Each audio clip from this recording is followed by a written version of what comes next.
ഇനി എന്ത് എന്ന ഭീതിയോടുകൂടെ പശ്ചിമേഷ്യയിലേക്ക് ലോകം ഉറ്റുനോക്കിക്കൊണ്ടിരിക്കുകയാണ്. തീർത്തും കലുഷിതമായ അന്തരീക്ഷമാണ് പശ്ചിമേഷ്യയിലെങ്ങും നമുക്ക് കാണാൻ സാധിക്കുന്നത്. ഇറാന്റെ പരമോന്നത നേതാവായ ആയത്തുള്ള അലി ഖമീനിയും കൂടെ ഇറാൻ പ്രതിരോധ മന്ത്രി ഉൾപ്പെടെ 40-ലധികം സുപ്രധാന നേതാക്കളും കൊല ചെയ്യപ്പെട്ട് കഴിഞ്ഞിരിക്കുന്നു. UAE ഉൾപ്പെടെയുള്ള ഗൾഫ് കൺട്രീസിലേക്ക് യുദ്ധം വ്യാപിച്ചു കഴിഞ്ഞിരിക്കുന്നു. ദുബായിലെ സുപ്രധാനമായ പല സ്ഥലങ്ങളിലും മിസൈൽ ആക്രമണങ്ങൾ സംഭവിച്ചതും ഇക്കഴിഞ്ഞ ദിവസം നമ്മൾ നേരിട്ട് കണ്ടതാണ്. എന്താണ് സംഭവിച്ചുകൊണ്ടിരിക്കുന്നത്? എന്താകും ഇനി യുദ്ധത്തിൻ്റെ ഭാവി? എങ്ങോട്ടേക്കാണ് ഈ യുദ്ധം പോകുന്നത്? എന്തായാലും ദിവസങ്ങളോളം ഈ യുദ്ധം നീണ്ടു നിൽക്കുമെന്ന രീതിയിൽ തന്നെയാണ് അമേരിക്ക യുദ്ധവുമായി മുന്നോട്ടേക്ക് പോകുന്നത്. ഇതൊരു വലിയ യുദ്ധത്തിലേക്ക്, ഒരു മഹായുദ്ധത്തിലേക്ക് നീങ്ങാനുള്ള സാധ്യതകൾ നിലവിലുണ്ടോ? വിശദമായ രീതിയിൽ തന്നെ കാര്യങ്ങളെക്കുറിച്ചെല്ലാം നമുക്ക് പരിശോധിക്കാം. Welcome back to F world. അഫ്ലു ഹിയർ.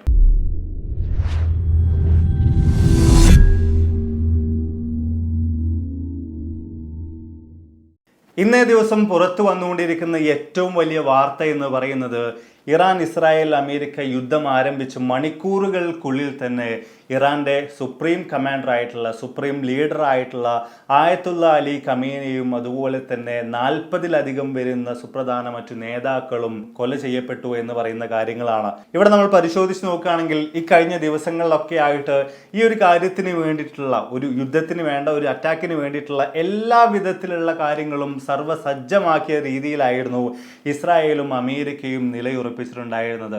ഇസ്രായേൽ ഈ ഒരു മിഷന് പേര് നൽകിയിട്ടുള്ളത് ഓപ്പറേഷൻ റോറിംഗ് ലയൺ എന്നാണെങ്കിൽ അമേരിക്ക ഇതിനെ വിളിക്കുന്നത് എപ്പിക് ഫ്യൂരി എന്നാണ്. ഈ കഴിഞ്ഞ ദിവസങ്ങളിലൊക്കെ തന്നെയും ലോകം ആകാംക്ഷയോടുകൂടെ, ഭയത്തോടുകൂടെ മിഡിൽ ഈസ്റ്റിലേക്ക് ഉറ്റുനോക്കിയിട്ടുണ്ടായിരുന്നു. ഈ രണ്ട് രാജ്യങ്ങളും വളരെ വ്യക്തമായ പ്ലാനോടുകൂടി തന്നെ ഇറാനെ വളയുന്ന കാഴ്ചകളും നമുക്ക് കാണാൻ സാധിച്ചിട്ടുള്ളതാണ്.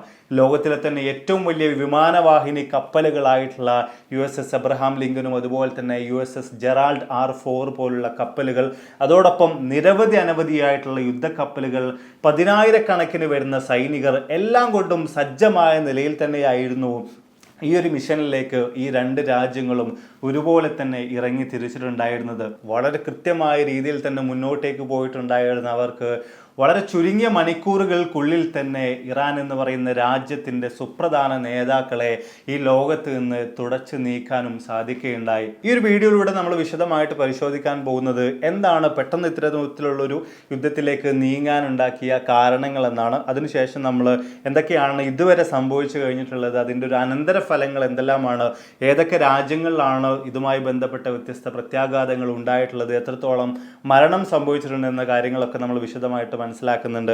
അതിനുശേഷം എന്താണ് നിലവിലെ ഇറാനിലെ അവസ്ഥ എന്നും, ഇനി ആരായിരിക്കും അടുത്ത സുപ്രധാന നേതാവായിട്ട്, സുപ്രീം ലീഡറായിട്ട് വരുന്നത്, അതിനുശേഷം എന്തെല്ലാം കാര്യങ്ങളായിരിക്കും ഇറാനിൽ സംഭവിക്കുകയെന്നും, പിന്നീട് അങ്ങോട്ട് എന്തായിരിക്കും ഈ ഒരു യുദ്ധത്തിൻ്റെ ഭാവിയെന്നും, മറ്റു ലോകരാജ്യങ്ങൾ കൂടെ ഈ യുദ്ധത്തിലേക്ക് കടന്നു വന്നുകൊണ്ട് ഇതൊരു മഹായുദ്ധമായിട്ട് മാറാനുള്ള സാധ്യതകൾ എത്രത്തോളമാണ് എന്നും ഒക്കെ വിശദമായ രീതിയിൽ തന്നെ പരിശോധിക്കുന്നുണ്ട്. ആദ്യം നമുക്ക് എന്തുകൊണ്ടാണ് ഇപ്പോൾ ഇത്തരത്തിലുള്ള ഒരു വലിയ യുദ്ധത്തിലേക്ക് ഈ രണ്ട് രാജ്യങ്ങളും സംയുക്തമായിട്ട് ഇറങ്ങിയിട്ടുള്ള യുദ്ധത്തിലേക്ക് കാര്യങ്ങൾ എത്തിച്ചേർന്നിട്ടുള്ളതെന്നും, മറ്റൊന്നും നോക്കാതെ രണ്ടും കൽപ്പിച്ചുകൊണ്ട് എന്തുകൊണ്ടാണ് ഇറാൻ ഇപ്പോൾ ഈ യുദ്ധത്തിലേക്ക് ഇറങ്ങി തിരിച്ചിട്ടുള്ളത് എന്ന കാര്യങ്ങളെക്കുറിച്ച് വിശദമായ രീതിയിൽ നമുക്കൊന്ന് മനസ്സിലാക്കാൻ ശ്രമിക്കാം. ആ കാര്യത്തിലേക്ക് നോക്കുമ്പോൾ അവിടെ വ്യത്യസ്ത കാരണങ്ങൾ നമുക്ക് കാണാൻ സാധിക്കുന്നുണ്ട്. ആ കൂട്ടത്തിൽ ഏറ്റവും സുപ്രധാനമായ ഒന്നാമത്തെ കാരണം എന്ന് പറയുന്നത് ഇറാന്റെ ന്യൂക്ലിയർ വെപ്പണുകളുമായി ബന്ധപ്പെട്ട് കിടക്കുന്ന വിഷയം തന്നെയാണ്. 2025 ജൂണിൽ ശക്തമായ അമേരിക്കയുടെ ആക്രമണത്തിലൂടെ ബങ്കർ ബസ്റ്റർ ബോംബുകളുടെ സഹായത്തോടുകൂടെ ഇറാന്റെ ആണവ കേന്ദ്രങ്ങളൊക്കെ തന്നെയും തകർക്കപ്പെട്ടിട്ടുണ്ടായിരുന്നു. പക്ഷേ അതിനുശേഷം ഇറാനിൽ നമുക്ക് കാണാൻ സാധിച്ചത് വലിയ വേഗതയിൽ ഇതെല്ലാം തന്നെ പിന്നെയും ഇറാൻ പുനർനിർമ്മിച്ചുകൊണ്ടിരിക്കുന്ന കാഴ്ചകളാണ്. ഇത് വലിയ തോതിൽ തന്നെ അമേരിക്കയെയും ഇസ്രായേലിനെയും ഒരുപോലെ ചൊടിപ്പിച്ചിട്ടുള്ള കാര്യങ്ങളായിരുന്നു. മാത്രമല്ല രണ്ടാമത്തെ മറ്റൊരു വലിയ കാരണം എന്ന് പറയുന്നത് നയതന്ത്ര ചർച്ചകളെല്ലാം തന്നെ പരാജയത്തിലാണ് ചെന്ന് അവസാനിച്ചത് എന്നൊരു കാര്യമാണ്. ഈ ഒരു ആണവായുധങ്ങളുമായി ബന്ധപ്പെട്ടുകൊണ്ട് ഒമാനിൽ വെച്ചുകൊണ്ടും സ്വിറ്റ്സർലാൻഡിൽ വെച്ചുകൊണ്ടും അമേരിക്കയും അതുപോലെ തന്നെ ഇറാൻ പ്രതിനിധികളും ചർച്ചകൾ നടത്തിയിട്ടുണ്ടായിരുന്നു. പക്ഷേ ഈ ചർച്ചകളെല്ലാം തന്നെ പരാജയത്തിലാണ് ചെന്ന് കലാശിച്ചിട്ടുണ്ടായിരുന്നത്. പ്രധാനമായിട്ടും അമേരിക്കയുടെ ആവശ്യം എന്ന് പറയുന്നത് ഒരു കാരണവശാലും ഇറാൻ ആണവായുധങ്ങൾ നിർമ്മിക്കരുത്, അതിൽ നിന്ന് പുറകോട്ട് പോകണം എന്ന കാര്യങ്ങളാണ്. പക്ഷേ ഇറാന് പറയാനുള്ളത് മറ്റേതൊരു രാജ്യത്തെയും പോലെ തന്നെ തങ്ങളുടെ പ്രതിരോധ ആവശ്യങ്ങൾക്ക് വേണ്ടിയിട്ട് തങ്ങൾ ആണവായുധങ്ങൾ നിർമ്മിക്കുകയാണ്, മറ്റ് ഊർജ്ജപരമായിട്ടുള്ള ആവശ്യങ്ങൾക്ക് വേണ്ടിയൊക്കെയാണ് യുറേനിയം എൻറിച്ച്മെന്റ് തങ്ങൾ ചെയ്തുകൊണ്ടിരിക്കുന്നത് എന്ന രീതിയിലൊക്കെയാണ്. യാതൊരു കാരണവശാലും ഇതിൽ നിന്നൊന്നും പുറകോട്ട് പോകാൻ തങ്ങൾ തയ്യാറല്ല എന്ന് അറിയിക്കുന്ന സാഹചര്യത്തിൽ തന്നെയാണ് ഈ ചർച്ചകളൊക്കെ തന്നെയും പരാജയത്തിലേക്ക് ചെന്നെത്തുന്നത്.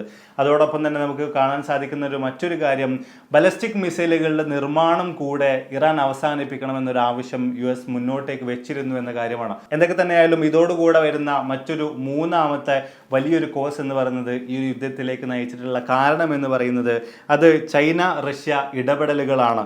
ചൈനയുടെ പക്കൽ നിന്ന് കാരിയർ കില്ലർ മിസൈലുകൾ അഥവാ കപ്പൽ വിരുദ്ധ മിസൈലുകൾ ഇറാന് കൈമാറാനുള്ള ശ്രമങ്ങളും മറ്റുമൊക്കെ നടത്തിയിട്ടുണ്ടായിരുന്നു. അത്തരത്തിലുള്ളൊരു നടപടി ഉണ്ടായിക്കഴിഞ്ഞാൽ ഇറാൻ കുറച്ചുകൂടെ സ്ട്രോങ് ആകുന്ന കാഴ്ചകൾ നമുക്ക് കാണാൻ സാധിക്കുമായിരുന്നു. അത്തരത്തിൽ ഇറാൻ ഈ ഒരു കാര്യത്തിൽ സജ്ജമാകുന്നതിന് മുൻപ് തന്ത്രപരമായിട്ടുള്ളൊരു ഇടപെടൽ നടത്തുക എന്ന രീതിയിൽ കൂടെയാണ് പെട്ടെന്ന് വെച്ചുകൊണ്ട് ഈ ഒരു യുദ്ധത്തിലേക്ക് അമേരിക്ക എത്തിയിട്ടുള്ളതെന്നാണ് നിരീക്ഷകർ ഇതുമായി ബന്ധപ്പെട്ടുകൊണ്ട് വിവരിച്ചുകൊണ്ടിരിക്കുന്നത്. ഈ കാരണങ്ങൾ കൂടാതെ തന്നെ മറ്റു ചില കാരണങ്ങൾ എന്ന് പറയുന്നത്, ഒന്നാമതായിട്ട് ഇറാനിനകത്ത് നടന്നുകൊണ്ടിരിക്കുന്ന ആഭ്യന്തര പ്രക്ഷോഭവും അതുപോലെ തന്നെ ഇറാന്റെ വലിയ രീതിയിലുള്ള സാമ്പത്തിക തകർച്ചയും ഒക്കെയാണ്.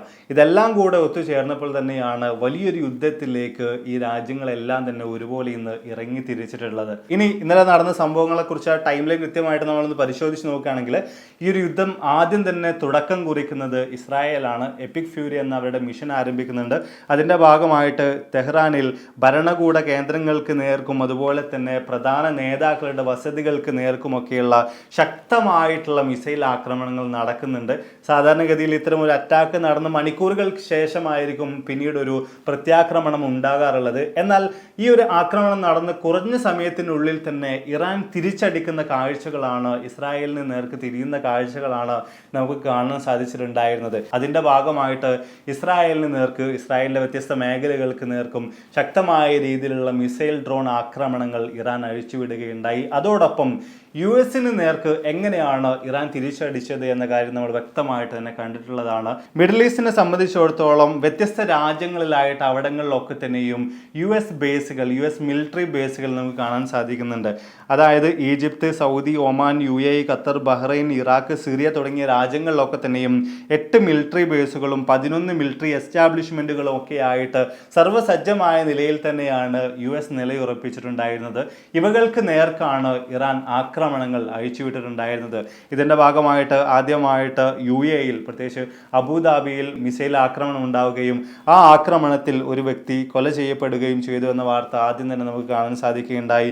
ഇതിനുശേഷം ഗൾഫ് മേഖലയിൽ വ്യത്യസ്ത രാജ്യങ്ങളിലായിട്ട് ബഹ്റൈനിലും അതുപോലെ തന്നെ ഖത്തറിലും ഒക്കെ തന്നെയും ശക്തമായ രീതിയിലുള്ള മിസൈൽ ഡ്രോൺ ആക്രമണങ്ങളൊക്കെ തന്നെ ഉണ്ടാകുകയുണ്ടായി. പ്രത്യേകിച്ച് നമ്മളുടെ എവിടെയും ശ്രദ്ധ ഒരുപോലെ തന്നെ ചെന്ന് പതിച്ചിട്ടുണ്ടായിരുന്നത് ദുബൈയുടെ വ്യത്യസ്ത ഭാഗങ്ങളിൽ, അതിൽ തന്നെ പാം ജുമൈറ പ്രദേശങ്ങൾ, അതുപോലെ തന്നെ ബുർജൽ അറബ് പോലുള്ള സ്ഥലങ്ങളിലൊക്കെ തന്നെയും ഇതിൻ്റെ ഭാഗമായിട്ടുള്ള ഡെബ്രിസ്, അതായത് ഈ മിസൈലുകളും ഡ്രോണുകളും ഒക്കെ തന്നെയും തകർക്കപ്പെട്ട് അതിൻ്റെ അവശിഷ്ടങ്ങൾ മറ്റൊക്കെ വലിയ രീതിയിൽ വന്ന് പതിക്കുകയും അവിടെ ചെറിയ രീതിയിലെങ്കിലും സ്ഫോടനം ഉണ്ടാവുകയും ആളുകൾക്ക് പരിക്കേൽക്കുകയും ചെയ്തു എന്ന് പറയുന്ന വാർത്തകൾ നമ്മൾ ഓരോരുത്തരും കണ്ടിട്ടുള്ളതാണ്. മാത്രമല്ല ബഹ്റൈനിലൊക്കെ തന്നെയും ഇത്തരത്തിൽ തകർക്കപ്പെട്ട മിസൈലുകൾ വന്ന് പതിക്കുന്നതും അവിടെ വലിയ രീതിയിലുള്ള സ്ഫോടനങ്ങൾ ഉണ്ടാവുകയും ചെയ്യുന്ന വീഡിയോകളൊക്കെ തന്നെയും വലിയ രീതിയിൽ സാമൂഹ്യ മാധ്യമങ്ങളിലൂടെ പ്രചരിക്കുകയുണ്ടായി. അതായത് ഇറാൻ, ഇസ്രായേൽ, അമേരിക്ക എന്നതിനും അപ്പുറത്തേക്ക് മറ്റ് ഗൾഫ് കൺട്രീസിലേക്ക് കൂടെ ഈ യുദ്ധം വ്യാപിക്കുന്ന ഒരു കാഴ്ചയാണ് അക്ഷരാർത്ഥത്തിൽ നമുക്കവിടെ കാണാൻ സാധിച്ചിട്ടുണ്ടായിരുന്നത്. എന്തൊക്കെ തന്നെയായാലും യുദ്ധം ആരംഭിച്ച് മണിക്കൂറുകൾക്കുള്ളിൽ തന്നെ ഇറാന്റെ സുപ്രീം കമാൻഡറെ, ഇറാന്റെ സുപ്രീം ലീഡറെ തന്നെ വകവരുത്താൻ വേണ്ടി US ഇസ്രായേൽ കൂട്ടുകെട്ട് സാധിച്ചു എന്ന് പറയുന്നത് വളരെ വലിയൊരു കാര്യമാണ്. പക്ഷേ വലിയൊരു ചോദ്യചിഹ്നം കൂടെ അവിടെ ഉയർന്നു വരുന്നുണ്ട്. ഇനി എന്തായിരിക്കും സംഭവിക്കുക? ഇനി എങ്ങോട്ടേക്കാണ് ഈ യുദ്ധം നീങ്ങാൻ പോകുന്നത്? എന്താണ് ഈ ഒരു യുദ്ധത്തിന്റെ ഇനിയുള്ള ഭാവി? ഇവിടെ നമ്മൾ ഇറാന്റെ കാര്യം തന്നെ പരിശോധിച്ച് നോക്കുകയാണെങ്കിൽ കഴിഞ്ഞ ദിവസങ്ങളിലൊക്കെ തന്നെയും വലിയ ആഭ്യന്തര പ്രശ്നങ്ങളിലൂടെ, ആഭ്യന്തര പ്രൊട്ടസ്റ്റുകളിലൂടെ തന്നെയാണ് ഇറാനിലെ ജനങ്ങൾ കടന്നു പോയിട്ടുണ്ടായിരുന്നത്. വലിയൊരു ഭരണമാറ്റം തന്നെയാണ് ഇറാനിലെ ജനങ്ങളും അതോടൊപ്പം അമേരിക്കയും ഒരുപോലെ അവിടെ ലക്ഷ്യം വെക്കുന്ന കാഴ്ചകൾ നമുക്ക് വ്യക്തമായ രീതിയിൽ തന്നെ കാണാൻ സാധിക്കുന്നുണ്ട്. ഈ ഒരു യുദ്ധത്തിന്റെ ഭാഗമായിട്ടുള്ള അപകടങ്ങളിലേക്ക്, ഇതിൻ്റെ ഒരു ആഫ്റ്റർ എഫക്ട്സിലേക്ക് നമ്മൾ പരിശോധിച്ച് നോക്കുകയാണെങ്കിൽ ഇതിനോടകം തന്നെ ഇറാനിൽ 201 പേർ കൊല്ലപ്പെടുകയുണ്ടായി. അതുപോലെ തന്നെ 747 ആളുകൾക്ക് പരിക്കുകൾ ഏൽക്കുകയുണ്ടായി. അതിൽ തന്നെ ഇന്നലെ നമ്മൾ കണ്ടതാണ് മിനാബയിലെ ഒരു ലേഡീസ് സ്കൂളിന് നേർക്ക് ഇസ്രായേൽ ആക്രമണം ഉണ്ടാവുകയും അതിൽപ്പെട്ടുകൊണ്ട് 100-ലധികം കുട്ടികൾ കൊല ചെയ്യപ്പെടുകയും ഉണ്ടായി. ഇനി മറ്റുള്ള രാജ്യങ്ങളിലേക്ക് നമ്മൾ പരിശോധിച്ച് നോക്കുകയാണെങ്കിൽ ഇസ്രായേലിൻ്റെ കാര്യത്തിലേക്ക് വരുമ്പോൾ തെല്ലവീവിൽ നടന്നിട്ടുണ്ടായിരുന്ന മിസൈൽ ആക്രമണത്തിൽ 50 വയസ്സായിട്ടുള്ള ഒരു സ്ത്രീ മാത്രമാണ് അവിടെ കൊല ചെയ്യപ്പെട്ടിട്ടുള്ളത്. 100-ലധികം ആളുകൾക്ക് പരിക്കേൽക്കുകയും ചെയ്തിട്ടുണ്ടായിരുന്നു. UAEയുടെ കാര്യത്തിൽ ഒരു മരണമാണ് റിപ്പോർട്ട് ചെയ്തിട്ടുള്ളത്. അത് അബുദാബിയിൽ സംഭവിച്ചിട്ടുണ്ടായിരുന്ന മിസൈൽ ആക്രമണത്തിലാണ്. 7 ആൾക്ക് അബുദാബിയിൽ പരിക്കുണ്ട്. ദുബായിയുടെ കാര്യത്തിൽ പാമിൽ നടന്നിട്ടുണ്ടായിരുന്ന അറ്റാക്കിൽ 4 ആളുകൾക്കാണ് അവിടെ പരിക്കേൽക്കപ്പെട്ടിട്ടുള്ളത്. ഇനി സിറിയയിലേക്ക് വരുമ്പോൾ അവിടെ 4 മരണം റിപ്പോർട്ട് ചെയ്യപ്പെട്ടിട്ടുണ്ട്. ഇറാനിൽ 2 മരണവും കുവൈത്തിൽ 3 മരണവും ബഹ്റൈനിൽ ഒരുപാട് പരിക്കുകളും ഒക്കെ തന്നെ റിപ്പോർട്ട് ചെയ്യപ്പെട്ടിട്ടുണ്ട്. ഇവിടെ ആയത്തുള്ള അലി ഖമേനിയുടെ മരണത്തെ തുടർന്നുകൊണ്ട് അദ്ദേഹത്തെ സപ്പോർട്ട് ചെയ്യുന്ന ആളുകളുടെ വലിയ പ്രതിഷേധങ്ങളും പ്രക്ഷോഭങ്ങളും ഒക്കെ തന്നെയും ഇറാനിൽ അരങ്ങേറുന്ന കാഴ്ചകൾ നമുക്ക് കാണാൻ സാധിക്കുന്നുണ്ട്. അതുപോലെ തന്നെ ലോകത്തിലെ തന്നെ ഏറ്റവും വലിയൊരു ഷിയ മുസ്ലിം കൺട്രിയാണ്, അതായത് ഷിയ എന്ന് പറയുന്ന മുസ്ലിം വിഭാഗത്തിൽപ്പെട്ട ആളുകളുടെ ഒരു കൺട്രിയാണ് ഈ ഇറാൻ എന്ന് പറയുന്നത്. സോ ഷിയ മുസ്ലിങ്ങളുടെ ഒരു പരമോന്നത നേതാവ് കൂടിയായിരുന്നു ആയത്തുള്ള അലി ഖമേനി എന്ന് പറയുന്നത്. അദ്ദേഹത്തെ ഇത്തരത്തിൽ കൊല ചെയ്യപ്പെടുത്തി എന്നൊരു കാരണം കൊണ്ട് തന്നെ കാശ്മീരിൽ ഉൾപ്പെടെ വലിയ രീതിയിൽ ഈ യുദ്ധത്തിനെതിരായിട്ടുള്ള പ്രതിഷേധ പ്രക്ഷോഭ പരിപാടികളൊക്കെ തന്നെയും അരങ്ങേറുന്നുണ്ട്. അതോടൊപ്പം അമേരിക്കയിലും ഈ യുദ്ധത്തിനെതിരായിട്ടുള്ള വലിയ പ്രതിഷേധ പരിപാടികളിലേക്ക് ജനങ്ങൾ ഇറങ്ങിത്തിരിക്കുന്ന കാഴ്ചകൾ കൂടെ നമുക്ക് കാണാൻ സാധിക്കുന്നുണ്ട്. ഇനി ആയത്തുള്ള അലി ഖമേനിക്ക് ശേഷം ആര് എന്നൊരു ചോദ്യത്തിലേക്ക് വരുമ്പോൾ ഓൾറെഡി മുൻപേ നടന്നിട്ടുണ്ടായിരുന്ന ഇറാൻ ഇസ്രായേൽ അറ്റാക്കുകളുടെ ഭാഗമായിട്ടൊക്കെ തന്നെയും ആയത്തുള്ള അലി ഖമേനി തൻ്റെ പിൻഗാമിയെ തെരഞ്ഞെടുത്ത് വെച്ചിട്ടുണ്ടായിരുന്നു എന്ന് പറയുന്ന വാർത്തകളൊക്കെ തന്നെയും ചെറിയ രീതിയിലെങ്കിലും പുറത്തു വന്നിട്ടുണ്ടായിരുന്നു. എന്തൊക്കെ തന്നെയായാലും ഇപ്പോൾ പറയപ്പെടുന്നത് അദ്ദേഹത്തിൻ്റെ 2ാമത്തെ മകനായിട്ടുള്ള മുജ്തബ ഖമേനി അദ്ദേഹത്തിൻ്റെ പിൻഗാമിയായിട്ട് ഇറാൻ്റെ അടുത്ത സുപ്രീം കമാൻഡറായിട്ട് വരാനുള്ള സാധ്യതകളുണ്ട് എന്ന രീതിയിലാണ്. എന്തൊക്കെ തന്നെയായാലും നേതാക്കളുടെ കൂടിയാലോചനകൾക്ക് ശേഷമായിരിക്കും ഇത്തരമൊരു അറിയിപ്പ്, ഇത്തരത്തിലുള്ള ഒരു തിരഞ്ഞെടുപ്പ് പൂർണ്ണമായിട്ടും പുറം ലോകത്തിന് അറിയാൻ സാധിക്കുന്നത്. പക്ഷേ ഈ ഒരു തീരുമാനത്തിനെതിരായിട്ട് ശക്തമായിട്ടുള്ള ജനരോഷം ഇറാനിൽ ഉടലെടുക്കുന്നുണ്ട് എന്നൊരു കാഴ്ച നമുക്ക് കാണാൻ സാധിക്കുന്നുണ്ട്. അതിൻ്റെ പ്രധാന കാരണം എന്ന് പറയുന്നത് ഈ ഭരണകൂടത്തിനെതിരായിട്ട് ഇറാനിൽ നടന്നുകൊണ്ടിരുന്ന ഈ പ്രക്ഷോഭ പരിപാടികളെയൊക്കെ തന്നെയും അടിച്ചമർത്താൻ മുന്നിൽ നിന്നിട്ടുണ്ടായിരുന്ന വ്യക്തിയായിരുന്നു ആയത്തുള്ള അലി ഖമേനിയുടെ മകനായിട്ടുള്ള ഈ മുജ്തബ ഖമേനി എന്ന് പറയുന്നത്. സ്വാഭാവികമായിട്ടും ജനങ്ങളുടെ പക്കൽ നിന്നുള്ള ശക്തമായിട്ടുള്ള പ്രതിഷേധം ഇതിനെതിരായിട്ട് ഉയർന്നു വരുന്നതായിരിക്കും. മാത്രമല്ല ഇത്തരത്തിലുള്ള ഒരു സുപ്രീം കമാൻഡറെ തിരഞ്ഞെടുക്കുന്ന കാര്യം വൈകിപ്പോയി കഴിഞ്ഞാൽ ഭരണകൂടത്തിലെ തന്നെ വിവിധ വിഭാഗങ്ങൾ തമ്മിലുള്ള ഒരു പോരാട്ടത്തിനുള്ള സാധ്യത തീർച്ചയായിട്ടും അവിടെ ഉടലെടുക്കുന്നതായിരിക്കും. അല്ല എങ്കിൽ മറ്റൊരു കാര്യം അവിടെ സംഭവിക്കാനുള്ള സാധ്യതകൾ കൂടുതലാണ്. അതൊരു സൈനിക അട്ടിമറിയാണ്. ഇറാൻ സൈന്യമായിട്ടുള്ള IRGC അധികാരം പൂർണ്ണമായിട്ടും പിടിച്ചെടുക്കാനുള്ള സാധ്യതകൾ, ക്രമസമാധാനം നിലനിർത്താൻ വേണ്ടി അധികാരം പൂർണ്ണമായിട്ടും പിടിച്ചെടുക്കാനുള്ള സാധ്യതകൾ വലിയ തോതിൽ തന്നെ അവിടെ നമുക്ക് കാണാൻ സാധിക്കുന്നുണ്ട്. എന്തൊക്കെ തന്നെയായാലും യുദ്ധം മുന്നോട്ടേക്ക് തന്നെ പോകുമെന്നൊരു അവസ്ഥയാണ് നിലവിലുള്ളത്. നിരീക്ഷകർ ഇതുമായി ബന്ധപ്പെട്ടുകൊണ്ട് വിശദീകരിക്കുന്നത് 2 ആഴ്ച വരെ ഈ ഒരു യുദ്ധം നീണ്ടു നിൽക്കാനുള്ള സാധ്യതകൾ തീർച്ചയായിട്ടും ഉണ്ട് എന്ന രീതിയിൽ തന്നെയാണ്. ഇനി ഇതൊരു മഹായുദ്ധത്തിലേക്ക് നീങ്ങുമോ, മറ്റു രാജ്യങ്ങൾ കൂടെ ഈ ഒരു യുദ്ധത്തിലേക്ക് പങ്കാളികളായിട്ട് എത്തിച്ചേരുമോ എന്ന കാര്യങ്ങളെ കുറിച്ചൊക്കെ നമുക്കൊന്ന് മനസ്സിലാക്കാം. അതിനു മുമ്പ് നിലവിലെ സാഹചര്യത്തിൽ തന്നെ ഈ ഒരു യുദ്ധത്തിൻ്റെ അനന്തരഫലമായിട്ട് ലോകത്ത് സംഭവിച്ചിട്ടുള്ള ചില കാര്യങ്ങളുണ്ട്, അവയെക്കുറിച്ചൊന്ന് പരിശോധിക്കാം. അതിൽ ഏറ്റവും സുപ്രധാനമായിട്ട് നമുക്ക് കാണാൻ സാധിക്കുന്നത് ഹോർമസ് കടലൊടുക്ക് ഇതിനോടകം തന്നെ ഇറാൻ സൈന്യം പൂർണ്ണമായിട്ടും അടച്ചു കഴിഞ്ഞു എന്ന് പറയുന്നൊരു കാര്യമാണ്. ഇതോടുകൂടെ ലോകത്തിലെ എണ്ണ വ്യാപാരത്തിൻ്റെ 20% പൂർണ്ണമായിട്ടും തടസ്സം നേരിടുന്ന ഒരു അവസ്ഥയിലേക്കാണ് കാര്യങ്ങൾ നീങ്ങുന്നത്. അതോടൊപ്പം ചെങ്കടലിലും ഈ യുദ്ധത്തിൻ്റെ ഭാഗമായിട്ടുള്ള പ്രത്യാഘാതങ്ങൾ ഉണ്ടാകുക വഴി വലിയ രീതിയിൽ തന്നെ ഗ്ലോബൽ ട്രാൻസ്പോർട്ടേഷനെ ബാധിക്കുകയും വലിയ തോതിൽ ക്രൂഡ് ഓയിൽ വില വർദ്ധിക്കാനുള്ള സാധ്യതകളുണ്ട്. അതായത് ഇന്നലത്തോടു കൂടിയിട്ട് തന്നെ $90 ക്രൂഡ് ഓയിൽ ബാരലിന് ക്രൂഡ് ഓയിൽ വില എത്തിച്ചേർന്നിട്ടുണ്ടായിരുന്നു. അതിനെ അങ്ങോട്ട് 100-130 വരെ എത്താനുള്ള സാധ്യതകളുണ്ടെന്നാണ് നിരീക്ഷകർ ഇതുമായി ബന്ധപ്പെട്ടുകൊണ്ട് വിശദീകരിച്ചുകൊണ്ടിരിക്കുന്നത്. അതായത് മറ്റൊരു രീതിയിൽ നമ്മൾ പരിശോധിച്ച് നോക്കുകയാണെങ്കിൽ ഇന്ത്യ എന്ന് പറഞ്ഞ രാജ്യമൊക്കെ വലിയ തോതിൽ എണ്ണ ഇറക്കുമതി ചെയ്തുകൊണ്ടിരിക്കുന്ന രാജ്യമാണ്. അപ്പോൾ സ്വാഭാവികമായിട്ടും മിഡിൽ ഈസ്റ്റിൽ ഇത്തരത്തിലൊരു യുദ്ധം മുന്നോട്ടേക്ക് പോകുമ്പോൾ അത് ഇന്ത്യയിലുള്ള കേരളത്തിലുള്ള നമ്മൾ ഓരോരുത്തരെയും ബാധിക്കുന്ന രീതിയിലേക്ക് വലിയ തോതിൽ വിലക്കയറ്റം വരുന്ന രീതിയിലേക്ക് എത്തുമെന്ന കാര്യം തീർച്ചയാണ്. ഇനി നമുക്ക് ഇതൊരു മഹായുദ്ധത്തിലേക്ക് നീങ്ങാനുള്ള സാധ്യതകളെക്കുറിച്ച് കൃത്യമായ രീതിയിലൊന്ന് പരിശോധിക്കാം. ഇവിടെ ഇറാൻ എന്ന് പറയുന്ന ഒരു രാജ്യത്തിന് നേർക്ക് ശക്തമായ രീതിയിൽ തന്നെ ഇറങ്ങി തിരിച്ചിട്ടുള്ളത് ഇസ്രായേലും ഇസ്രായേലിനോടൊപ്പം ലോകത്തിലെ തന്നെ വൻ ശക്തിയായിട്ടുള്ള അമേരിക്കയുമാണ്. ഈ അമേരിക്കയ്ക്ക് പിന്തുണ പ്രഖ്യാപിച്ചുകൊണ്ട് ഓസ്ട്രേലിയയും അതുപോലെ തന്നെ കാനഡയും ഒക്കെ രംഗത്ത് വന്നിട്ടുണ്ടായിരുന്നു. പക്ഷേ സൈന്യവുമായിട്ട് ഈ ഒരു യുദ്ധത്തിലേക്ക് ഇറങ്ങിത്തിരിക്കാൻ അവർ തൽക്കാലമില്ല എന്നൊരു നിലപാട് തന്നെയാണ് സ്വീകരിക്കുന്നത്. മാത്രമല്ല ഇനി UK, ഫ്രാൻസ്, ജർമ്മനി തുടങ്ങിയിട്ടുള്ള രാജ്യങ്ങളുടെ കാര്യം പരിശോധിച്ച് നോക്കുമ്പോൾ ഒരു പ്രതിരോധ നീക്കങ്ങളുടെ ഭാഗമായിട്ട് നിൽക്കാനാണ് അവർ താല്പര്യപ്പെടുന്നത്. അതിൻ്റെ ഭാഗമായിട്ട് ഇറാന്റെ പ്രത്യാക്രമണത്തിൽ തങ്ങളുടെ താല്പര്യങ്ങളെയും അതുപോലെ തന്നെ സഖ്യകക്ഷികളെയും ഒക്കെ സംരക്ഷിക്കാൻ വേണ്ടി ബ്രിട്ടൻ ഇതിനോടകം തന്നെ നിലയുറപ്പിച്ചു കഴിഞ്ഞിട്ടുണ്ട്. ആകാശങ്ങളിൽ അവരുടെ യുദ്ധവിമാനങ്ങൾ ഇതിനോടകം തന്നെ പറന്നുകൊണ്ടിരിക്കുന്നുണ്ട്. മാത്രമല്ല ഇനി ഗൾഫ് കൺട്രീസിന്റെ കാര്യത്തിലേക്ക് വരുമ്പോൾ അവർ ആക്രമണ രംഗത്തേക്കില്ല, ഒരു ഡിഫെൻസീവ് ആയിട്ടുള്ള നടപടി സ്വീകരിക്കാൻ വേണ്ടി, നിലപാട് സ്വീകരിക്കാൻ വേണ്ടി തന്നെയാണ് അവരെല്ലാവരും ഒരുപോലെ തന്നെ തീരുമാനിച്ചിട്ടുള്ളത്. അതായത് ഇറാൻ ഇതിനോടകം തന്നെ ഗൾഫ് രാജ്യങ്ങളിലുള്ള വ്യത്യസ്ത US മിലിറ്ററി ബേസുകൾ ആക്രമിച്ചുവെങ്കിലും ഈ രാജ്യങ്ങളൊന്നും തന്നെ ഇനി നേരിട്ട് ഇറാനെ ആക്രമിക്കാൻ ഇറങ്ങിത്തിരിക്കുന്നില്ല എന്നൊരു നിലപാട് തന്നെയാണ് സ്വീകരിച്ചിട്ടുള്ളത്. ഒരു പ്രതിരോധം തീർക്കുക എന്നൊരു രീതിയിൽ തന്നെയാണ് അവർ മുന്നോട്ടേക്ക് പോകാൻ തീരുമാനിച്ചു കഴിഞ്ഞിട്ടുള്ളത്. ഇനി വരുന്നത് റഷ്യയും അതുപോലെ തന്നെ ചൈനയുമാണ്. ലോകത്തെ വൻ ശക്തികളിൽപ്പെട്ട രണ്ട് രാജ്യങ്ങൾ തന്നെയാണ് റഷ്യയും ചൈനയും. ഇവിടെ റഷ്യയും ചൈനയും ഒരുപോലെ ഇറാൻ പക്ഷത്താണ് നിലകൊള്ളുന്നത് എന്ന കാഴ്ച നമുക്ക് കാണാൻ സാധിക്കുന്നുണ്ട്. മാത്രവുമല്ല നയതന്ത്രപരമായിട്ടുള്ള, ആയുധപരമായിട്ടുള്ള, അതുപോലെ തന്നെ സൈബർ ടെക്നിക്കൽ പരമായിട്ടുള്ള കാര്യങ്ങളിലൊക്കെ തന്നെയും വലിയ രീതിയിലുള്ള സഹായ സഹകരണങ്ങൾ ഈ രണ്ട് രാജ്യങ്ങളും ഒരുപോലെ തന്നെ ഇറാന് നൽകി വരുന്നുണ്ട് എന്ന കാര്യങ്ങൾ കൂടെ നമുക്ക് കാണാൻ സാധിക്കുന്നുണ്ട്.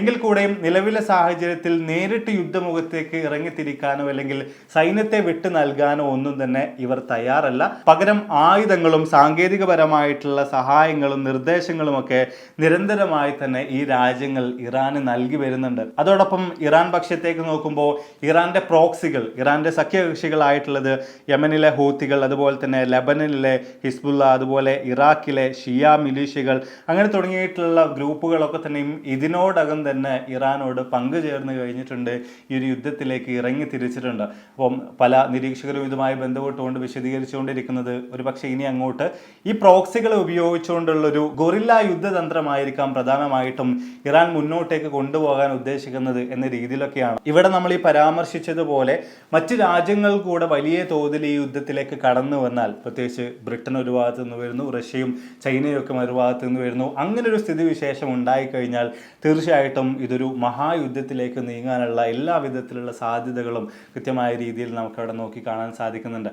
ആത്യന്തികമായിട്ട് ഇറാൻ ആക്രമിക്കുന്നതിലൂടെ US ഉദ്ദേശിക്കുന്നത് ഇറാനിൽ വലിയ രീതിയിലുള്ള ഒരു ഭരണമാറ്റം കൊണ്ടുവരിക, തങ്ങൾക്ക് അനുകൂലമായിട്ടുള്ള ഒരു ഭരണകൂടത്തെ ഇറാനിൽ പ്ലേസ് ചെയ്യുക എന്ന് തുടങ്ങിയിട്ടുള്ള കാര്യങ്ങളൊക്കെയാണ്. പക്ഷേ ഇത്രയധികം വിസ്തൃതിയുള്ള രാജ്യമായിട്ടുള്ള ഇറാനെ പൂർണ്ണമായിട്ടും ഇങ്ങനൊരു യുദ്ധത്തിലൂടെ കീഴ്പ്പെടുത്തുക എന്ന് പറയുന്നത് നിയർലി ഇമ്പോസിബിൾ ആയിട്ടുള്ള ഒരു കാര്യമാണ്. ഇനി അത്തരത്തിൽ തന്നെ കീഴ്പ്പെടുത്തി തങ്ങൾക്ക് അനുകൂലമായിട്ടുള്ള ഒരു ഭരണകൂടത്തെ US ഇറാനിൽ കൊണ്ടുവന്നു കഴിഞ്ഞാൽ പോലും അഫ്ഗാനിലൊക്കെ നമ്മൾ കണ്ട രീതിയിലുള്ള വ്യത്യസ്ത പ്രശ്നങ്ങൾ അവിടെ ഉടലെടുക്കാനും ഒരുപാടധികം വ്യത്യസ്ത ദുരിതങ്ങളിലേക്ക് ഇറാൻ ജനത പോകാനും ഒക്കെയുള്ള സാധ്യതകൾ വലിയ തോതിൽ തന്നെ അവിടെ നിലനിൽക്കുന്നുണ്ട്.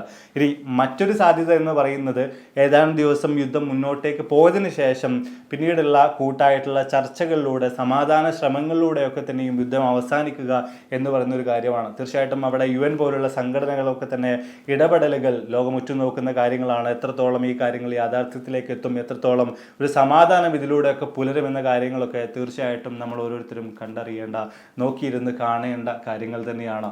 അപ്പോൾ എന്തായാലും നമ്മൾ വീഡിയോസോടെ വൈൻഡപ്പ് ചെയ്യാണ്. വീഡിയോ തീർച്ചയായിട്ടും നിങ്ങൾക്ക് ഒരുപാടധികം ഇൻഫർമേഷൻ ഈ ഒരു വിഷയത്തെക്കുറിച്ച് നൽകുന്ന ഒന്നായിട്ട് മാറിയിട്ടുണ്ടാകുമെന്ന് വിചാരിക്കുന്നു.